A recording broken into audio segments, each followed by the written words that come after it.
जय हिंद दोस्तों, मैं हूं मेजर गौरवारी और आप देख रहे हैं मेजरली राइट। दोस्तों, कल भारत शक्ति एक्सरसाइज हुई पोखरण में, जो कि जैसलमेर के पास है। और पोखरण वही जगह है जहां पे 2 बार एटमी धमाके हो चुके हैं दोस्तों। एक बार पहले इंदिरा जी के समय में, फिर जब अटल जी प्रधानमंत्री थे। बड़ा आइकॉनिक रेंज है और इनफैक्ट राजस्थान में 2 रेंज है, एक महाजन एक पोखरण, जहां पे इंडियन आर्मी जाती है, अपनी एक्सरसाइजेस करती है। तो इसी प्रकार की एक एक्सरसाइज हुई भारत शक्ति। भारत शक्ति की एक्सरसाइज को प्रधानमंत्री मोदी ने अटेंड करा, उसको विटनेस करा, उसको देखा और साथ ही में 30 अलग देशों के 30 डिफरेंट कंट्रीज के डेलीगेट्स भी वहां पर बैठे हुए थे। क्यों बैठा है फॉरेन कंट्री के लोग, जबकि भारत की मिलिट्री की एक्सरसाइज थी? देखिए, जब हम आत्मनिर्भरता की बात करते हैं, जब हम कहते हैं कि हम अपने लिए भी बनाएंगे और ये दूसरों को भी सप्लाई करेंगे, तो फिर ये बात आती है ना जो इंपॉर्टेंट, ये भारत शक्ति जैसे प्लेटफॉर्म। अब जैसे हमने पिनाका वहां पे चलाई, आप जानते हैं पिनाका एक मल्टी बैरल रॉकेट लॉन्चर है जिसका 40 किलोमीटर से लेकर इंक्रीज करते करते अब 100 किलोमीटर तक इसका रेंज पहुंच चुका है। और एक साथ कई मल्टीपल रॉकेट्स उससे निकलते हैं और तहस नहस कर देता है पिनाका एरिया को। उसका डेमोन्स्ट्रेशन था वहां पे, धनुष का डेमोन्स्ट्रेशन था वहां पे। और अलग अलग प्लेटफॉर्म जैसे प्रचंड है, चॉपर, प्रचंड का डेमोन्स्ट्रेशन था वहां पे, एलसीए, तेजस का, यानी कि जितनी भी भारत की खुद की टेक्नोलॉजीज थी। अब आप सोचिए, वहां पे राफेल नहीं उड़ाया। दिमाग लगाइए, ऐसा क्यों दोस्तों कि वहां पे राफेल नहीं? भारत के पास क्या इंपोर्टेड सामान की कमी है? नहीं। हां, टैंक के नाम पे वहां पे जरूर T-90 था।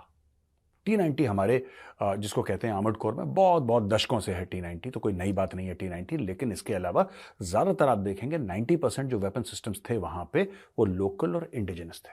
दोस्तों, ये एक्सरसाइजेस क्यों जरूरी होती हैं, ये वाली खास क्यों करवाई?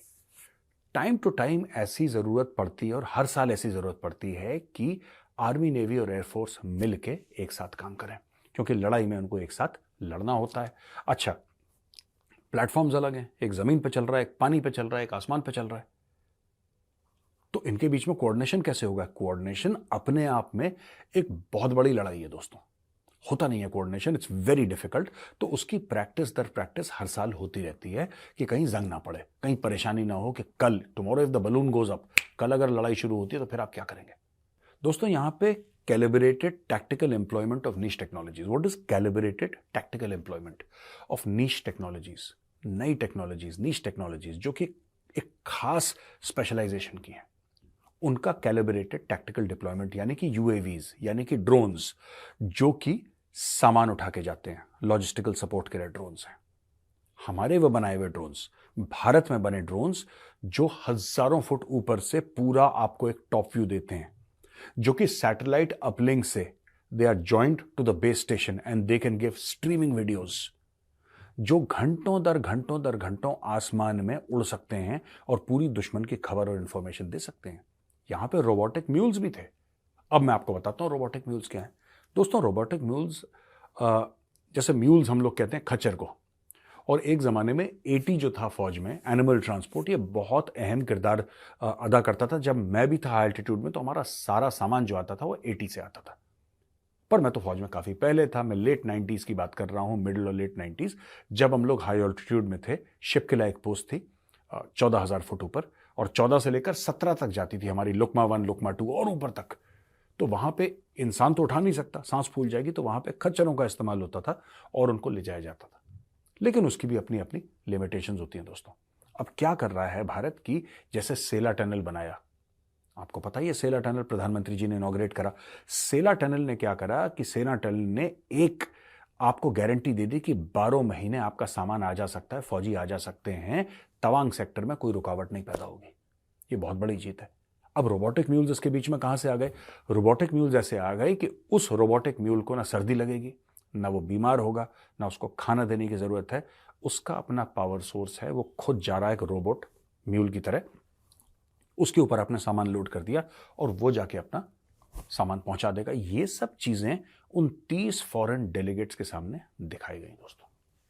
अब आप देखिए मोदी जी इसके बारे में क्या कहते हैं। भारत, आज पूरा देश भारत शक्ति का ये उत्सव शौर्य की भूमि राजस्थान में हो रहा है। लेकिन इसकी गूंज सिर्फ भारत में ही नहीं, पूरी दुनिया में सुनाई दे रही है। साथियों, कल ही भारत ने MIRV आधुनिक टेक्नोलॉजी से लैस लंबी दूरी की क्षमता वाली अग्नि 5 मिसाइल का परीक्षण किया है। दुनिया के बहुत ही कम देशों के पास इस तरह की आधुनिक टेक्नोलॉजी है, इस तरह की आधुनिक क्षमता है। ये डिफेंस सेक्टर में आत्मनिर्भर भारत की एक और बड़ी उड़ान है। दोस्तों, इसके अलावा drones, naval anti ship missiles और आकाश हमारा एक एयर डिफेंस सिस्टम है, यानी कि मिसाइल है जो कि जमीन से लेकर हवा पे मारता है। कोई भी आगे से कोई ऑब्जेक्ट आता है, मिसाइल हो सकती है, वो हेलीकॉप्टर हो सकता है, एयरक्राफ्ट हो सकता है, उसको मार गिराने में काफी सक्षम है। तो ये सारी की सारी इंडिजिनस टेक्नोलॉजी सबके सामने दिखाई। अच्छा, कल दोस्तों रात को मैं ना रिपब्लिक टीवी में एक डिबेट में बैठा था और वहां पे बहस हो गई, जैसे कि होती है। और डिबेट्स में लोगों ने बोला कि नहीं, ये सरकार ने प्राइवेट कंपनीज को दे दिया है, ये तो बहुत गलत चीज है, बिक गए हैं, ये सब बड़ी बड़ी लंबी चौड़ी बातें करते हैं, खासतौर से कम्युनिस्ट। कम्युनिज्म एक ऐसा कीड़ा है जिसने रूस को चाट लिया अंदर से, चीन को चाट लिया। बाकी ये लोग जब जगे, जब इनको ये पता लगा कि ये तो नासूर है, कम्युनिज्म तो कैंसर है, तब आज की तारीख में कम्युनिस्ट पार्टी ऑफ चाइना अपने नाम की कम्युनिस्ट है दोस्तों, लेकिन उससे बड़ा कैपिटलिस्ट कोई नहीं है, उससे बड़ा पूंजीवादी कोई नहीं है। चाइना का पैसा कहां से बनता? कम्युनिज्म में पैसा तो बनता नहीं है, रूस ने खुद जंग कर दिया, राइट? एनीवे, ये बड़ी बहस हो गई, इसी एक्सरसाइज को लेकर डिबेट हुई थी कि ये कर दिया, वो कर दिया। अच्छा, ये कह रहा नहीं नहीं नहीं, ये बहुत गलत करा है। और एक पैनलिस्ट हैं और उन्होंने उनका पॉइंट ऑफ व्यू, उनका पूरा अधिकार है पॉइंट ऑफ व्यू रखने का, लेकिन उन्होंने ये बोला कि साहब ये तो बहुत ही गड़बड़ हो गया, अब प्राइवेट कंपनी सामान बनाएंगी। मैं एक आपको बात बताऊं दोस्तों, जब भी आपको कोई ये बात बोले ना कि प्राइवेट कंपनीज क्यों सामान बना रही हैं, दिल पे हाथ रख के एक बात बोलूं, सरकारी सिर्फ नौकरी अच्छी लगती है दोस्तों, है ना? आप में से कितने लोग BSNL इस्तेमाल करते हैं फोन के लिए, बताइए जरा। करते हैं? नहीं, सबको एयरटेल चाहिए, सबको वोडाफोन चाहिए, सबको जियो चाहिए। अगर आपके पास थोड़ा सा पैसा आ जाए, आप सरकारी बैंक की तरफ नजर ना देखें, आपको चाहिए प्राइवेट बैंक, आपको चाहिए चलता हुआ AC, आपको चाहिए टॉप क्लास सर्विस। दोस्तों, अगर आपको क्वालिटी चाहिए, मानिए मेरी बात, अगर आपको क्वालिटी चाहिए, आपको प्राइवेट कंपनीज लानी पड़ेंगी डिफेंस में, आपके पास और कोई चारा है नहीं। अगर आप सोचते हैं कि सरकार हर एक चीज कर लेगी, सरकार नहीं कर सकती, कोई भी सरकार नहीं कर सकती। क्या चीन में सारे के सारे हथियार सरकार बना रही है? नो।